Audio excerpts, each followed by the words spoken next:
we're going to be tearing down a tubing pump.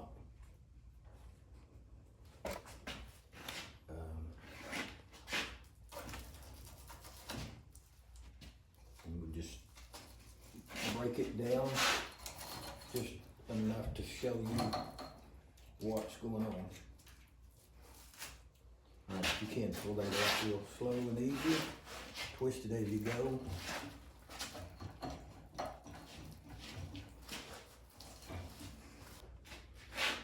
On a tubing pump, this external part, this is called an extension and this is called the barrel.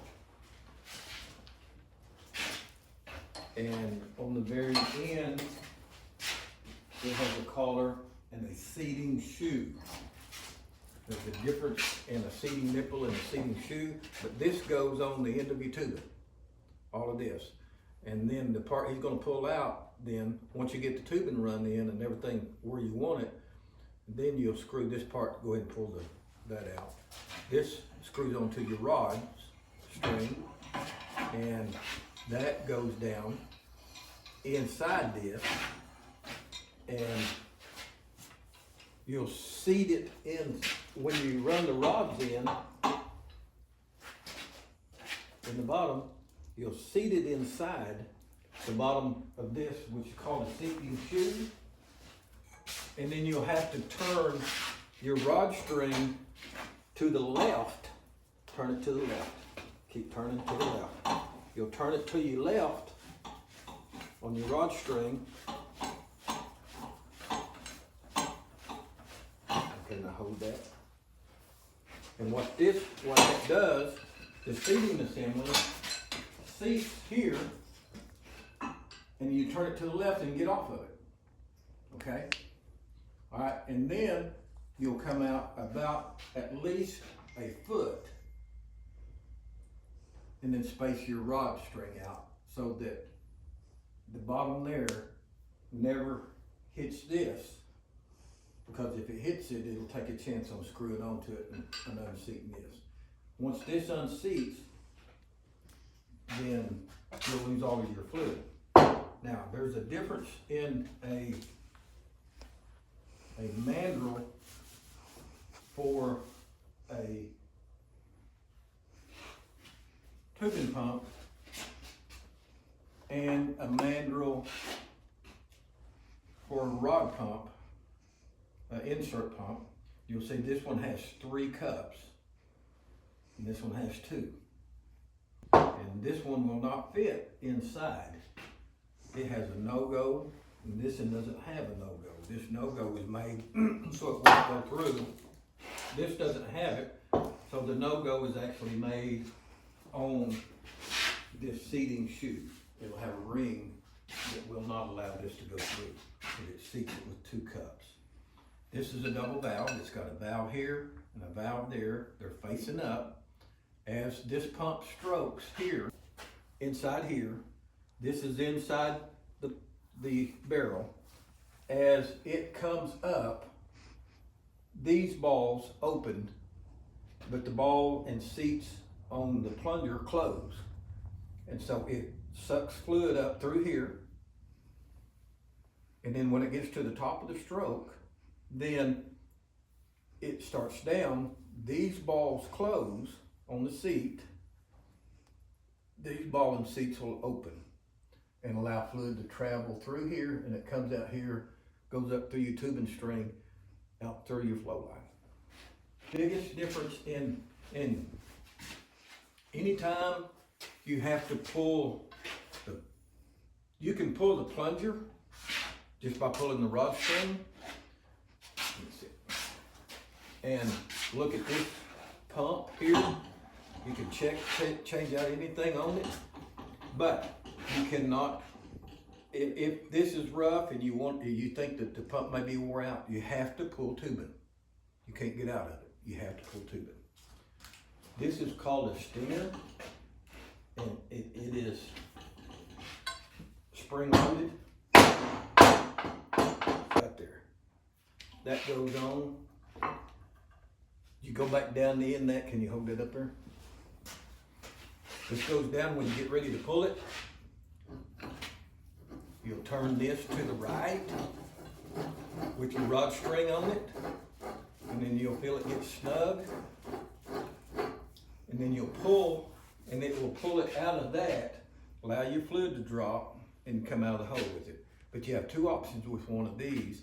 You can leave that in and change out any rods, anything on this pump, or you can take it out and change ball and seats here. But normally if you're gonna have a tubing leak, if you think you got a tubing leak, you'd leave it in, and then your fluid should be right below your leak. If you pull this out, then you have to pour paint on that. So, but it comes in 3 pieces. This is your standing valve assembly, this is your plunger, and this is your barrel. And on a tubing pump, you can't run one in, you can't take one out unless you pull rods and tubing. Where a normal insert pump, all you have to do is pull the rods. So, but the difference is, this will pump, this is gonna be 1.75 inches, and it'll pump probably 100 barrel more fluid a day. And so that's the reason you go to a tubing pump, to allow you to pump more fluid. And the less fluid you have, then you'd go back to an insert pump. But you have a extension here. Sometimes you can have an extension here with the seating assembly on the end of that extension, and it would make it actually a stroke through tubing pump. But this way it's not a stroke through. This way here, it's just got an extension at the very top, and it's all right if you space it. You need to know the length of your barrel, the length of this plunger, so that when you tag that, you can come up, and if you said you have a 48-inch stroke, and say you come up a foot, and it's a 48-inch stroke, you measure 48, stick this plunger right next to it, just like this, and that'll show you how far that plunger's coming up into the extension, and that'll tell you whether you got a long enough pump or not. That is going to be the breakdown on a tubing pump.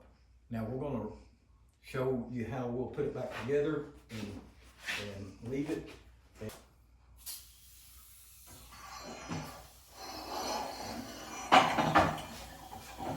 Okay, that's it. We'll get some wire this back up how it is, get some tape, take that, and that will conclude the tubing pump. Okay, now we're going to demonstrate a RHA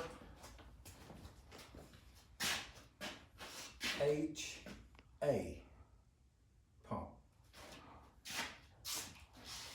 It is going to be identical to RWB, and it takes the same barrel, takes the same plunger, it takes the same pull rod, and it takes the same deal in to get onto your rod. The difference is that RWA is the seating assembly here goes in the bottom of the barrel on RWB, and it seats down here, and this sticks up through the tubing. Now on the RWA, if you'll see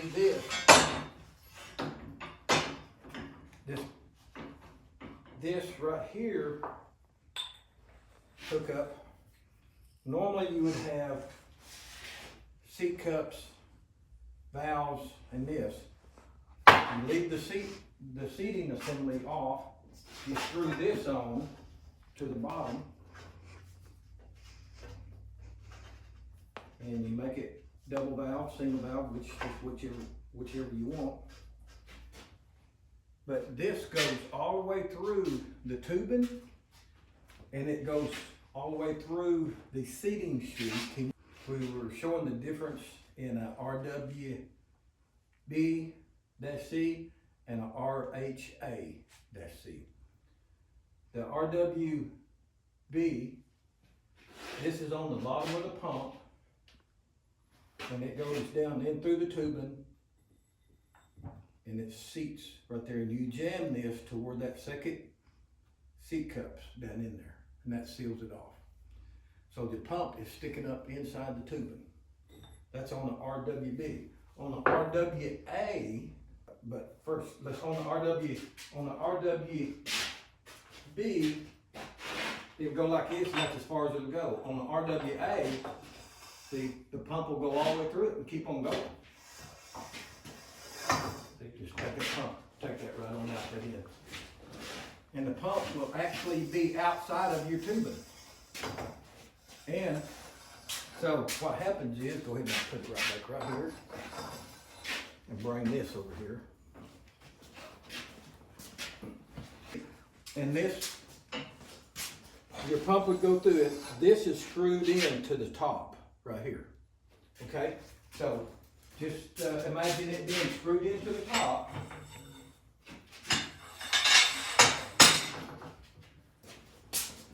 And then this goes in, looky there, that's as far as it goes. And that seats it at the top. None of the barrel, none of the pump is up inside the tubing except for this. That's on the RWA. And so this is a top hold down. And the only difference, I'll show you they're exactly the same, except for 2 to 3 things.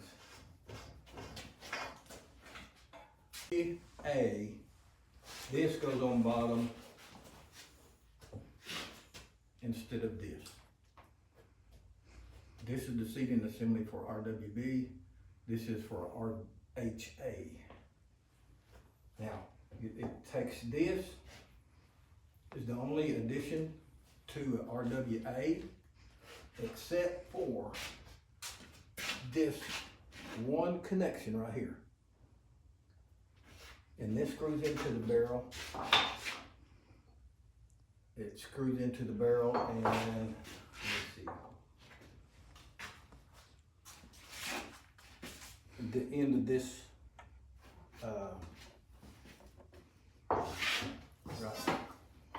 the end of this one right here with the cups actually screws into this. But this changeover and this changeover are the only 2 things that's different in a RWB and a RHA. So fundamentally, exact same how it works on that. Now the only thing you always remember, if you're running an RHA and something goes wrong and you lose your fluid,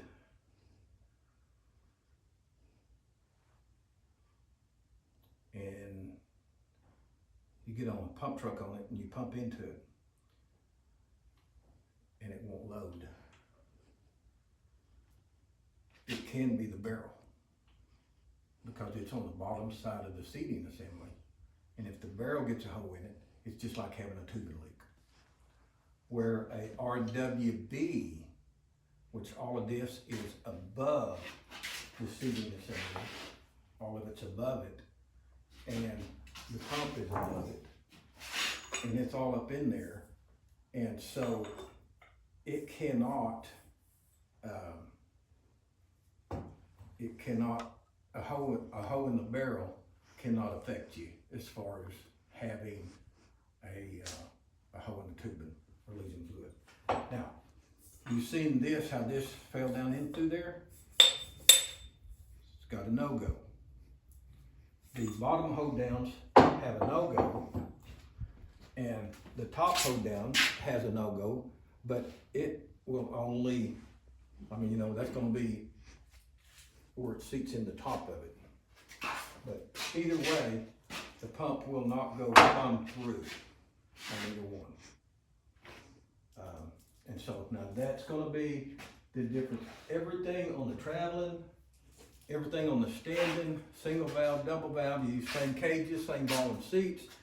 You have 2 different parts that you need to put that together and make it an RW or a RHA.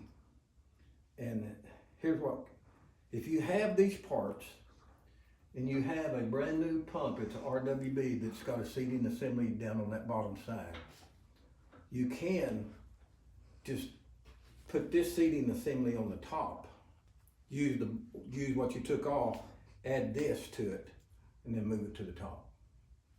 That's all you gotta do, and then put this on the cage instead of the cups and stuff right there. Basically, that's gonna be the only difference there with the RHA and then the RWB, and then we have, but you can pull this entire pump out without pulling the tubing, and with the THC you can't. So, and that right there will be all it is on the difference there. All right, the last one that we're going to show you is a RWT. R meaning it's a rod pump, W it's a thin wall barrel, but a T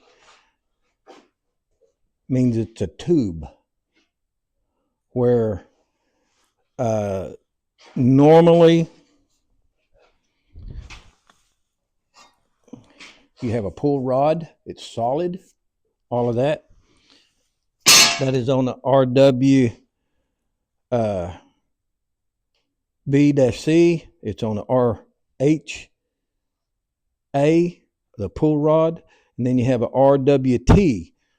Everything is exactly the same except for 3 more components. On a rod pump, this part screws onto the solid rod to get back to yours. On a tubing or on a RWT, which is a pull tube, traveling tube, this screws on to it. On an RWA or a RHA, the barrel is stationary. RWT, the barrel travels, and the tube is stationary.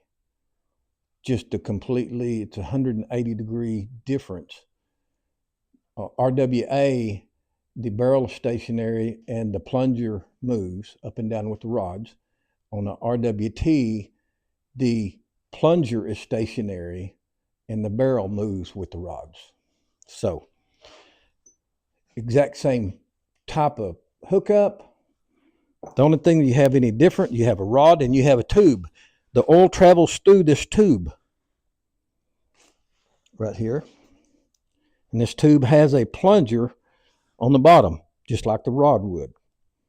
It has a plunger, and it sends the fluid through, actually up through this way, to the very top and to the top of the barrel, and it comes out these 3 holes, the fluid does, into the tubing. So it's a RWT. But this assembly seats, then you'll notice this goes down into the well. It seats there. You screw your rods on this end because the barrel is what's going to go up and down. And it's got ball and seats here. It's got 1 ball and seat here, and then 1 ball and seat inside on the plunger. The only different hookups you have where this would normally be what goes on the barrel. Now then it's this, which it's an adapter, has this same thread, but it's just hollow for the tube to come through. And then at the end of the tube, you have this adapter, and it screws on to the tube And then your seating assembly and your cages screw into it. So there's 2 pieces right there, plus the difference in a tube and a rod. So that's 3. And then this right here and this right here. This will screw on to the end of this barrel. This will have a ball and seat inside here, and it will screw on to that. This will screw onto the barrel, and then up in there, and you have a ball and seat here, and it works this barrel back and forth. So you've got 1, 2, 3, 4, 5 different components in it as to make it a traveling tube, but it's the same plungers, the same ball and seats, the same cages, the same seating assembly, the same everything except for a few adapters that'll take you to that. And that's going to be all it really is to that. So, and can you get me a ball and seat there out of that?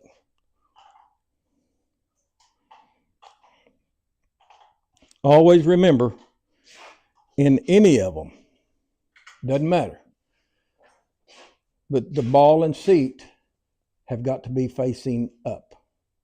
Every one of them. If they have 2 ball and seats in them, they got to be facing up. If they have 3 ball and seats, they have to be facing up. If you put 3 of them up and 1 down, you're going to get it in the well, make 1 stroke, and it's going to lock up on you. So always remember. And most of them are to where you can't mess up. The ball goes in first. See, it's facing up. Okay. This top here, the ball goes in first. It's facing into the barrel. So it's got to be it. Now,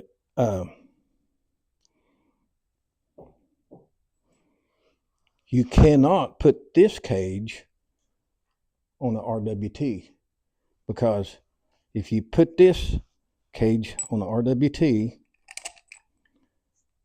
and screw it in and then screw your adapter on, which you would have an adapter right here, and then that would screw in, that ball will be upside down. See, that's the reason you have to do a winged cage for that. So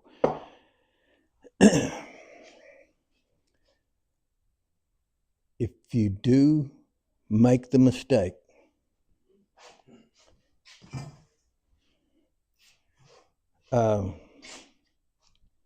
somebody pays for it. We do.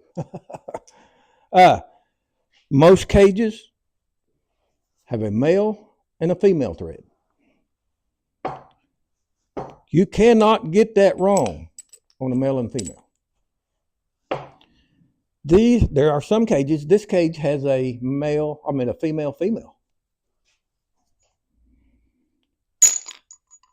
Ball and seat will go in that end. Ball and seat will go in that end. If you turn it upside down, you got the ball and seat in upside down, you'll make 1 run, it's going to lock up. Whoever is pulling the well at $300 an hour is going to come back and say, hey, something's wrong. It locked up. When you tear it apart, it's bad.